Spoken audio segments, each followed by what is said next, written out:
За сайн байцгаана уу? Та бүхэндээ Чухнуурынхаа хэрэг дээрээс мэдчилж байна. Намайг Монгол дагуурын дархан цаастай газрын байгаль хамгаалагч Батбаярын Батхуу гэдэг. 2009 оноос хойш Монгол дагуурын дархан цаастай газарт байгаль хамгаалагчаар ажиллаж байгаа. Одоогоор Дорнот аймгийн Дашаалуу сумын суманда эхнэр 3 хүүхэдтэй хамт амьдардаг.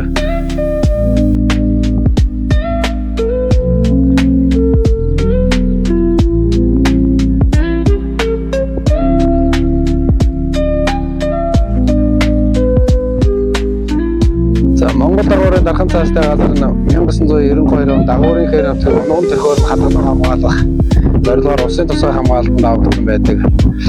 АБ 2 хэсэгтэй 205 мянган газар нутагтай Монгол дагуурын дархан цаастай газар Дорнот аймгийн Дашаалуу сум Чулуун хороод 3 цагаан сумдын нутаг хамрагддаг ийм нутаг байгаа. За Монгол дагуурын дархан цаастай газрын биологийн олон янз байдлын 31 зүйл хөгтөн 349 зүйл ургамал 260 зүйл шүү 2 нутагт 4 зүйл 7 зүйл загастай гэж бүртгэгдсэн байдаг. Ийм тусгай хамгаалалтын газар.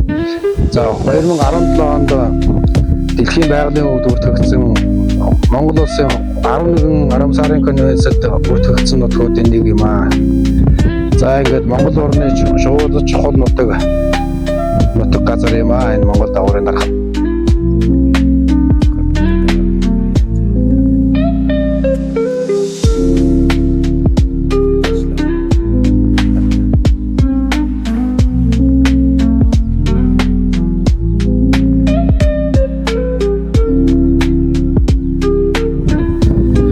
Тусгай хамгаалалтын газрын үндэсний бахархал хуралдаад оролцуулсан шалгааныг бол бусад хамгаалтын захиргааны байгаль хамгаалагч мэргэжлэнгээс туршлагаа солилцох, туршлага судлах, мэдлэгээ хариуцуулах юм зорилгоор оролцож байгаа.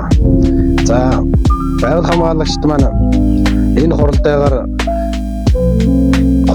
нөгөө 25 оныхоо паспортон дээр нэмж тамга даруулах зорилготой бас 2030 онд манай хамгаалтын захиргааны миний төсөөллөөр бол ажлын үеэр улсдаа тэргүүлсэн хамгаалтын захиргаа болсон байх.